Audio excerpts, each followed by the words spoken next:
Hello, and welcome back to the Book Marketing Tips and Author Success Podcast. This is Penny Sansbury and Amy Cornell. And we are going down the Goodreads rabbit hole today. So Goodreads has made a couple of notable product and policy moves / changes recently. And the internet, did what the internet does. The reactions were loud, fast, and quite emotional. And, here's the thing, right? So at scale, Goodreads has 150 million members. So everything is magnified on Goodreads. So even a small policy change gets to be just huge, and you really have to. And Amy really went down the rabbit hole for this episode, because you really have to dig around to find out what the truth is. So the first point, when I was going through her notes, because Amy's our resident Goodreads expert, and when I was going through her notes, and the first thing that I saw was review bombing, I was just like, are you kidding me? Because Goodreads has, look, let's just put all our cards on the table. Goodreads has a little bit of a reputation issue sometimes with authors. Like, they feel like, oh, they've heard so many bad things about Goodreads. We've literally never had any issue with Goodreads. We've never had some of the problems that you see like on Reddit and whatnot, which is part of the reason why you have to move away from the drama to get to the truth, which is hopefully what we'll do this episode today. So Amy, the review bombing stuff, what's going on? Because that already had me like, oh my gosh. I know. And so, this kind of relates to our recent Amazon review episode where we talked about how there's a lot of different ways to get reviews. Some of them are not great. Some of them result in a lot of reviews at once that actually make you look worse than they make you look better. If anybody didn't listen to that episode, listen to it, because these are surprisingly closely linked in that regard. But review bombing essentially means it's a coordinated effort of a lot of, typically, unfortunately, for Goodreads, you see it more with negative reviews, but sometimes positive. And of course, they're not actually based on reading the book. Similar to review programs, cheapy review programs you can get to get Amazon reviews. A lot of those are very obvious that the person didn't read the book. But this became a big problem for unreleased books. So authors that were putting books up for, they were having it listed before it released. Politically charged titles, just literal pop culture drama, things like that. And people were actually and this was author on author crime a lot of times too, Penny, which is that just breaks my heart. Right? Where the added drama comes in, where authors would go and schedule a coordinated effort to give negative reviews to a competing author's book before it was even released to try to affect the release success. Wild stuff. And Goodreads, thankfully, even though, sometimes policy changes can be hard, thankfully was we can't have a space that allows this.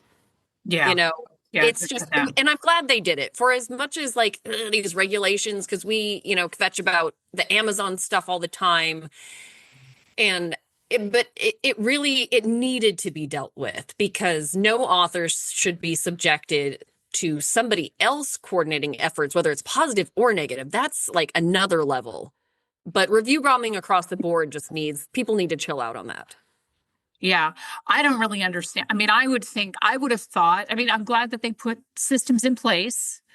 I'm glad they put limitations in place, but I would have thought that Goodreads, frankly, already had a system in place for that. And this is kind of my issue with when Amazon purchased Goodreads. What is that? Almost 10 years ago? I think we hadn't been working together for that long when Amazon bought Goodreads, and they haven't really done anything they haven't done enough with Goodreads, in my opinion. And maybe Goodreads is just, doing its thing, and I'm just stupid and I don't know what I'm talking about. But I feel like somebody was asleep at the wheel here.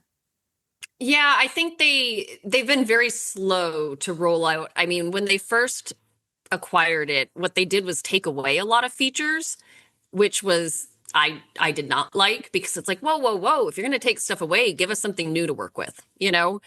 And then they very slowly, sluggishly started adding features back, changing how things are done. I will say they've made added protections for authors claiming their profiles, which on a personal level, I hate, but on an author level, I fully support because there is so much, it's so easy for your likeness to be taken or bots to represent you or and now we have AI written books. You know, we've got Penny's bird book floating around out there. Oh my gosh, my bird book. That's I know, right. but we have all these problems and Ugh. so Goodreads, which didn't surprise me because Amazon takes privacy so clearly. Goodreads really locked down what it takes to be the representative of a work, to be the to claim that you are actually the author of a work because it was easy to do previously to potentially somebody could go in there and be like, I'm the author of this book and who knows what kind of chaos they could cause, you know?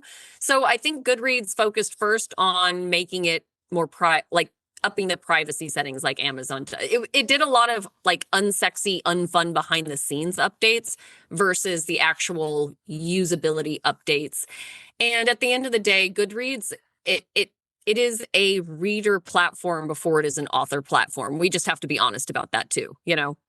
Yeah, which also is why, and we talked about this in the green room too, which is also why everything on Goodreads is magnified. I mean, when you're if you're on Goodreads as a reader, you are a serious reader. You read a ton, and they do tend to be more. I don't want to use the word critical because that's not really an accurate statement, Mhm. but they are. They know these folks know their stuff, right? Yes. Yes. These are super fans. These are super readers, you They are know? super, yeah, exactly. That's a great way to put it. They are super readers. So, don't be showing up with, you know, a less than because you will find out that that's quickly become a problem. So now Goodreads has so I'm seeing some complaints and I was doing some research online prior to recording that people are saying that they can't rate or review. So what's going on with that? I mean, is that a thing or is those just part of the limitations? Yeah, so this is new specifically for pre-publication books. So this is like the first, like one of two major updates we definitely wanted to cover.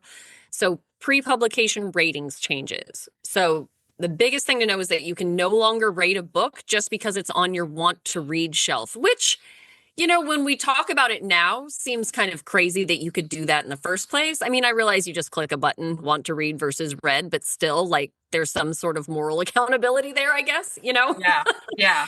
But so now, which does make sense. So just because you want to read it, you can't rate it, for a pre-publication book. And to rate a pre-publication book now, you need to mark it as read or currently reading. So again, this is more of that like moral ambiguity, like, ooh, will you click it if you're lying? Right, right, right. Right. But then you have to indicate, this is huge. You have to indicate how you obtain the book. So that was not a thing before.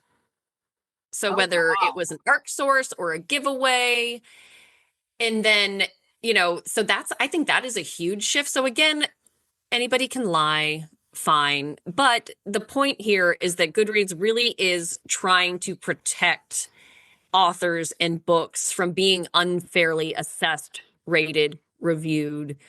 Because again, like we said, this is a reader platform. This is for books. This is for super readers. This is for people that love being in the reading environment. And so Goodreads is putting in extra measures to hopefully keep people more accountable for what they're doing on the site, and how they're utilizing it. So you actually have to then say where you got the book from. Yes. And is Goodreads giving you options to do so, or is it just like fill in the blanks? Like I got the book from whatever. That part I have not done personally yet. I need to go in full disclosure. Like I have not gone in to try to rate a pre-publication book because I wish my schedule allowed for me to track pre-publication books that we're not working with. Yeah, yeah, yeah, yeah. Exactly, I exactly. mean, I'm lucky to get something done on my to be read shelf that's been out for a couple years. I mean, that's moving quick for me, you know? Right. But yes, it it sounds like from what I've read on threads and things like that, that you do get options to choose from, because obviously Goodreads doesn't want you just, typing the version of the middle finger in response to Right. how you got the book. But yeah, and then also Goodreads has apparently, and again, these are things that I'm so excited when I'm on the platform now to keep an eye out for these changes, because, as Amazon does, sometimes they roll out these things, they actually do it before they announce it. So if you're really paying attention, you can see some of this stuff. But apparently they're also making it clearer when a book has not been published yet. So as a user, if you are seeing anything suspicious in terms of like, wow, that review seems a little off, or that seems a little extra harsh, or whatever, it's Goodreads is letting you know this book hasn't even been released yet. So if somebody's like giving a lot of negative detail or anything like that, and they haven't indicated, like, it's just, again, it's an accountability thing. Goodreads wants you to be able to take these pre-publication ratings with a grain of salt, which I think is more than fair, because the reality is not a ton of people get ARC copies. Like, no, that's true. Yeah. You know what I mean? Like, that's a huge honor. Like, if you have access to ARCs from an author, that's a big deal. And so if a book is just getting a ton, and I think that was the problem, that some books were just getting a ton of ratings, and some of them negative before it was even released. It's like, what's the reality that all these people have read this book, Yeah. No, that's a very good point. But the review bombing was for all books. The review bombing wasn't for pre-publication, right? The review bombing was just any book that's on, I mean, obviously not every book, but this wasn't happening with every book, or was this isolated to pre-publication? I think the review bombing became a bigger problem and more obvious to Goodreads when it was being applied to pre-publication. Got it. books. Okay. But it was happening across the board. It was happening before, but I think Goodreads finally felt like they had to step in and do something else for pre-publication books specifically to protect the fairness of letting that book actually release and having the public really get a chance to read it, instead of letting some shady characters potentially get in there and mess with the system, Yeah. Because you're right. I mean, pre-publication, I would say the majority of people on Goodreads may have more access to pre-publication than the average reader. But generally speaking, most of us, we don't get copies that early. Right. I know. And I like this, honestly, Penny, because, it's really focusing on reducing that. I love this term, drive-by ratings. Yeah. or hype-based 1-star or 5-star ratings, because we all know, like, especially bigger name authors, there's buzz around them, sometimes good, sometimes bad. I mean, we've seen stories where some authors, like, something scandalous happens and their career is destroyed through ratings and reviews and like these coordinate. So this is a way to kind of add friction to the manipulation of the system specifically. Which I think is great. And I do love the term drive-by reviews. I'm going to totally use that. I know, because we've hated that on Amazon for a while. Yeah, I was just going to say that. Oh, go ahead. Yes, go. No, we're on the same page here. I hate the fact that you can just rate a book on Amazon. It's like, no. Force people to write a thoughtful review. You know what I mean? Like, force people to write a thought. Also, by the way, Amazon, if you're listening, I think there should be a word count minimum on reviews so that we can avoid getting those reviews that just say, love the book. I mean, literally, like, come on. Right. There's a word count sometimes when I want to return something. Thank you. Right? It's like, they could do. Yes. Sorry. Now, obviously, this show's gone totally off the rails. Listen, I got to tell you, the next major update. So ahead of the show, there was an article in Good Housekeeping, and the article was cheering this on. The title of the article in Good Housekeeping was, I am personally horrified. Like, I wanted to post a comment on this article, but it wouldn't let me. Book quitters rejoice. Goodreads just announced did not finish shelf. As a book editor, I think it celebrates prioritizing your interests and having fun reading. Just say no. Wow. I hated that this where we're taking a stand. This literally just came out in late, like a week ago. tell us about the DNF. First off, DNF just sounds awful. Like when I first saw that, I was like, oh my gosh, that sounds horrible. And then when you realize it means did not finish, that means that's even worse. Right. Why Goodreads? Why are you doing this? I know. Is that like the dating equivalent of saying somebody has a good personality? I don't know. Right. I mean, that's like the dating equivalent of swiping left. Is it swiping left or swiping right? I don't know. Somebody correct me. I obviously know. All that fancy stuff came out after I was not interested anymore. Anyway, you're swiping obviously in a very non-flattering direction, because now tell us about because I know I'm getting my author side of me is hugely emotional right now. I may need to like step away from the microphone. I know. Why? It's hard. Why? So apparently this is another one of those, like, I know it goes back to, and clearly me repeating this is kind of in poor taste considering our listeners are authors, but I will say it again. Goodreads is technically a reader platform first, an author platform second, but that's why it can be such a valuable place for authors to hang out, spend time, put in the work, But that being said, Goodreads does pay more attention to reader needs and activities on the site than it does authors, similar to Amazon, but that's a whole other, conversation that we've technically had on and off. But anyway, so readers have been working out a way to have their own DNF shelves for years. So for those of you listening that aren't super familiar with Goodreads, a huge function of Goodreads is so readers can create shelves and they can name them however they want. And so you can make book collections. So whether you've read them, not read them, want to read them based on different interests. So it's really a place, that's what a lot of people use Goodreads for, is to organize their virtual bookshelf. So when they go back, and that's why, again, small plug, why it's so important for authors, because a lot of people that use Goodreads will put books that they're interested in reading at a later date there. And if your book lands on one of those shelves, that's amazing. But the did not finish shelf is something that readers have been doing for a long time.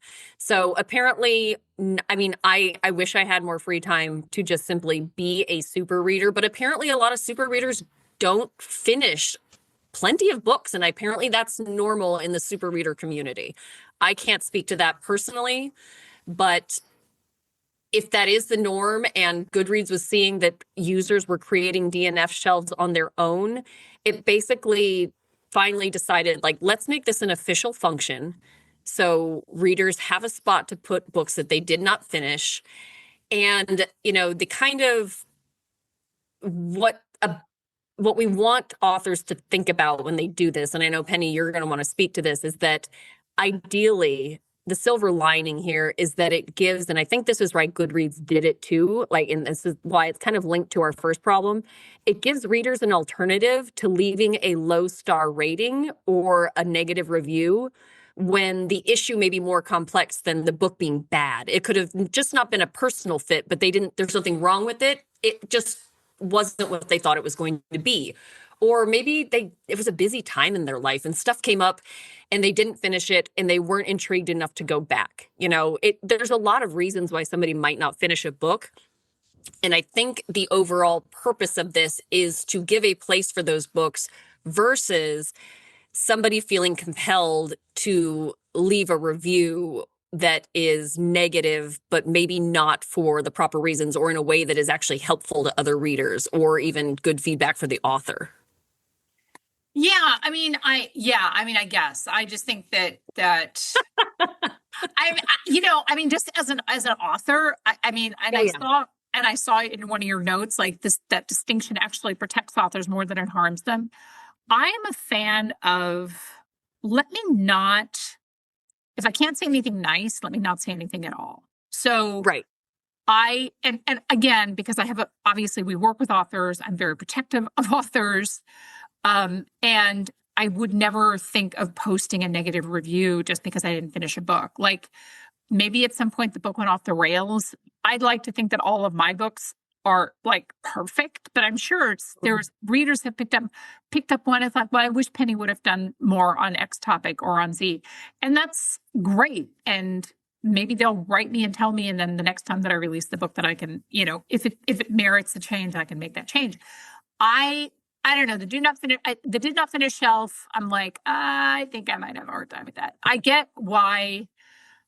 Um, I get why Goodreads felt like they needed to do it, but it just I know. feels very emotionally charged to me. Well, and and I think this is another what makes the Goodreads platform more complex. And there's always pros and cons to everything, right? So I think what the Goodreads platform, which when it works in your favor is great when you're an author. What it does well is encourage users, readers to engage with the books that they have marked in some way, shape, or form or have engaged with.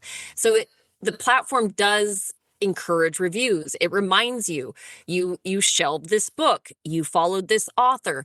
So it really does promote a lot of engagement. And so I think so very different from Amazon. And so that's why I said pros and cons. Like in so many ways, I wish Amazon was better about encouraging readers to post reviews versus letting it just fall off, you know? Yeah. Like, yes, pros and cons. That might result in a couple reviews that you don't like, but it realistically will result in a lot more reviews that help you, you know? And that is one thing that Goodreads does right from just a straight functionality sense. You know what I mean? They really do encourage users to engage with books and authors and leave reviews and leave ratings and shelve and recommend and join giveaways. So there really is a lot of activity on that site, which is very different from the Amazon ecosystem in terms of the connections that readers and authors have directly to each other, you know? Yeah. So I think that's one of the reasons also, again, not justifying that this doesn't sound terrible to authors. I'm not negating those feelings by any means, but I do think that's another component to why Goodreads made this step to make it official, because users on Goodreads feel more compelled to engage with the book once they've, I'm doing air quotes here, touched it. You know what I mean? Yeah. There's not that kind of set it and forget it mentality like there is on Amazon. You're just so disconnected from the book and the author and all that stuff because Amazon is so retail, transactional, all that other stuff, whereas Goodreads functions more as social media. So it really does kind of keep you in that spin cycle of engagement. Well, and the other thing that the Good Housekeeping article talked about is that, you may want to return. So you put it on your DNF shelf and you may want to return to it later, or maybe it wasn't the right time for the book or something like that.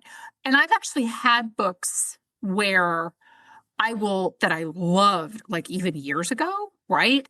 And they're still sitting in my Kindle or whatever. And I'm like, you know what? I want to read that book again.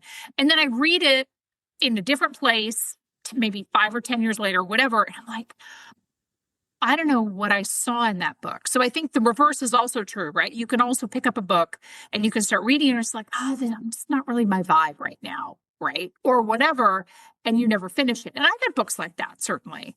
Yes. But, if Goodreads is going to implement this do not finish shelf, could you also do it for the Kindle? Because the Kindle app, I'm sorry if the Kindle app needs a lot of work. Oh, yeah. So much work.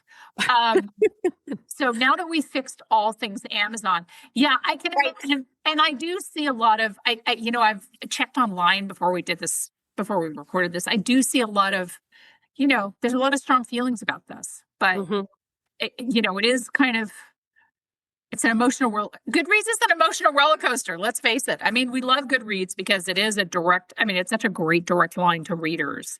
But some of this stuff does get to be an emotional roller coaster. Yes. And I think, we talk about these kind of things all the time, but I think it's worth, Penny, do you want to go through the list? Like when you're dealing with, whether it's Goodreads, whether it's Amazon reviews, there's so much that you can't control. For sure. Yeah. When it comes to being an author and, yes, negative reviews, bad ratings, they suck, excuse my language. But at the same time, you put something out there that you wanted people to consume. And then, it's only natural for people to have reactions. You can't control those reactions, right? But there are things that you can control that I would say dramatically diminish the chances of getting negative reviews and negative reactions to your book, Well, and what's interesting is I literally just got off a phone with an author, and she said, I spent $10,000 creating my book, and Wow. which is a substantial, it's a substantial Right. amount of money. And she said, because honestly, creating the book in a way that I thought was so it could be, compatible with other books on the shelf, et cetera, all the things that we talked about was the only thing that I could control. She goes, I cannot control how readers are going to react to it. I cannot control the kind of media I'm going to get. All of that, I want to spend money on things that I can control. And I thought, you know what? I wish I was sitting across from her at a coffee shop. I would have high-fived her. Because she's absolutely right. But again, the things that you can control is the positioning, obviously the packaging. This author that I talked to, not everybody has to spend $10,000 on your book. That was her choice, obviously. Your metadata. So your metadata has to be, make sure that your metadata is, and by metadata, we mean keywords and categories on Amazon. Metadata is an interesting term that a lot, it means different things in different places. But on Amazon specifically, it's your keyword strings in your categories. Your advanced reader team, right? Mm-hmm. Having an advanced reader team and your, who you're going after, your audience targeting. In fact, we just did an episode, and I'm not sure if it's going to run, if it ran last week or if it's going to run next week, depending on how we schedule these. But we actually talked about, being specifically hyper-focused on your exact right audience. And it was in regards to picking hiring a book marketing firm that was going to actually, find your exact right market.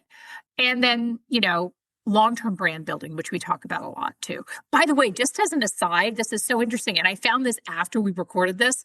So we were talking about scammers and stuff like that. And I don't want to get sidetracked, but I just want to mention this for our listeners. If you haven't seen it, the New York Times article, it just came out, I want to say like yesterday or something. The New York Times did a whole story on the scammers that we have been talking about for months on the show. So if you get a chance, the article is called Hungry for Affirmation, Vulnerable to Scams. As a writer, I know the feeling. So if you can't find it, can't find it, you can email us. I'll send you the article. It's really interesting. But audience targeting, long-term brand building, we have a ton of shows. We actually have a ton of shows on all of these. So if you're a new listener, welcome. But go back through those shows. So what do you think? So what's the closing, Amy? What's the takeaway for authors now that I'm rocking in a corner still over the DNF shelf? I know. Obviously Goodreads is evolving. Maybe they are listening to Penny and they're finally getting their act together. Right? I don't think that's true, but thank you. That's very kind of you to say so. But I think in line with it, and I do think it's interesting because I think Goodreads, their changes hit harder in a way because they're so definitive and instantly felt, but they really are attempting to improve integrity and transparency in a way that I just think the Amazon ecosystem is too big to realistically do as much as we would like it to. Mm-hmm. I think Goodreads is such a smaller system that they are able to control some of this stuff and keep it in check, which I think is a positive thing. And again, for those of you out there that are doing all the right things, that are producing good books, that are the production is quality. Again, quality doesn't mean expensive. It just means quality, paying attention to the right things. Everything that Penny mentioned, if you're doing all of those things, you are probably not going to be at risk for the negative stuff that you hear about Goodreads. And if something does happen and it feels suspicious, report it. Again, Goodreads is a much smaller ecosystem than the Amazon system. Reporting something to Amazon, good luck. We say do it anyway because it should be tracked and it should be documented. But, there's a very little chance that something may get rectified. Whereas Goodreads, you have a direct line to real people. I have worked with Goodreads support. They are real people. So that is a benefit. So if something is weird with, if you're getting weird reviews, if you feel like something is happening legitimately unfairly, report it because Goodreads can actually do something about it. Whereas you don't often see that as much on Amazon because, no matter what happens with the changes, writing strong books, reaching the right readers, focusing on what you can control, like That's the big thing. So we're going to keep, updating y'all when we hear about shifts in, Goodreads and other platforms that we typically recommend that authors utilize. And then, of course, someday Amazon may surprise us and do something new for authors, which would be, I would legit fall out of my chair if that happened. But I'm still waiting, right? Yeah, I know it. I know. But this was Amy, thank you so much for putting together this episode. This was really informative. I loved it. I learned a lot. I got to vent a little bit. All the things. I got all the things for sure. Do we have time to take a question? Yeah, let's do it. Okay. All right. So I am just scrolling back to, so we get listener questions all the time. Again, we love listener questions. Actually, you know what? Let me pop up so if you're not part of our little podcast group, text the word podcast to 888-402-8940 and you can ask us questions, which is awesome. And so the first one, I was a little bit, sort of confused about this. Let me just go back to it really quickly. Okay. So this author said, after listening to one of your podcasts recently, I thought I'd find out what KDP categories a hard to place novel, and then she cites her novel, he or she, I'm not sure the name, might have been. Hilariously, it ranked number 1 in men's adventure fiction. Hilarious because 8 of the top 10 in that category are fantasy or magic with far fewer reviews and lots of buxom read bait, which I thought was so hilarious. I love it. And so basically what this author is talking about is that they tried to rank their novel in, and I want to say that this person wanted to rank their book in, what was the genre? I'm trying to pick the genre out of this note. Fantasy or magic. Okay. Yeah. Men's ranked as number 1 in men's adventure fiction, which they thought was a complete mismatch. Which is a complete mismatch. And a lot of times, so if your book is showing up in some random category and you're just like, how did it get there? It's definitely the optimization. So the optimization is off, is wonky. But in this situation, this author is asking whether or not people were trying to trick the system by ranking their book in categories that aren't necessarily appropriate for their title. I mean, I think that was my takeaway. Did you agree with that? Yes. I mean, because and I caught that because I have strong feelings about this based on the Amazon optimization work. And when I'm doing that research and things like that, it's some of the things that I see and some of the things I wish I could unsee on Amazon. This is one of the ones that really pisses me off. Excuse my language for the second time in this episode. Well, but it's, now see, Amy, now we're just going to get it. I know. Now we have to change our rating. Now we're going to change our rating. No, but this happens it doesn't happen all the time. So thankfully we don't see this all the time. But this does happen where people are trying to trick the Amazon system. And let me just say this about that. We've done enough shows on Amazon. You probably already know what I'm going to say. It's really hard to trick the Amazon system. At some point, Amazon's going to figure you out. And then, if you intentionally put your, I don't know, men's adventure book in fantasy or magic when that's not at all what it is, for example, at some point you're going to get your hand slapped. But it does happen a lot. We see it a lot. And a lot of times I think people are doing it so they're going into really narrow categories to get that bestseller flag. Yeah, you typically see it in more niche categories, I think, than you see something that is wildly inappropriate in a really broad, highly competitive category. That's really hard to do. But I will say, honestly, Penny, where I see it the most, and this may be an unpopular opinion, but just in my own research, the biggest offenders are romance books because I think and I want to give the author the benefit of the doubt, authors, that romance books oftentimes can be very highly complex and include a lot of different themes and a lot of different elements. And you know what I mean? Like there could be a lot in there. And I think they're kind of reaching for straws when it comes to but my book, that does relate to my book. You know what I mean? There is some of that in here when in the reality, that's not how categories are used. You know what I mean? Yeah, exactly. And I think that, again, that sometimes books land in the wrong categories because their optimization is off, in which case you should follow us and let us do your optimization. But in some cases, authors are putting their books into categories that are narrow, easy to get to number one, but are completely misaligned with their book, which is because they just want, it's amazing what people will do just to get that bestseller flag. I'm just saying. I know, it's wild. It's really wild. And we've known system. I don't know if the service is still in business. It was actually here not far from me, where they would just buy up a whole, like you had to buy up, I don't know how many copies, 10, 30,000, whatever, of your book in order to hit a bestseller, get a bestseller flag. Like you could say that. So it seems a little bit, I don't know. There are other more ethical ways to get a bestseller flag. And, I just. Right.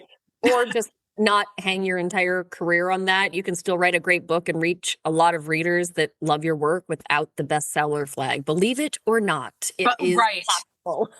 Right. Exactly. It is. It definitely is possible. If you don't believe that it's possible, go back and listen to some of our shows.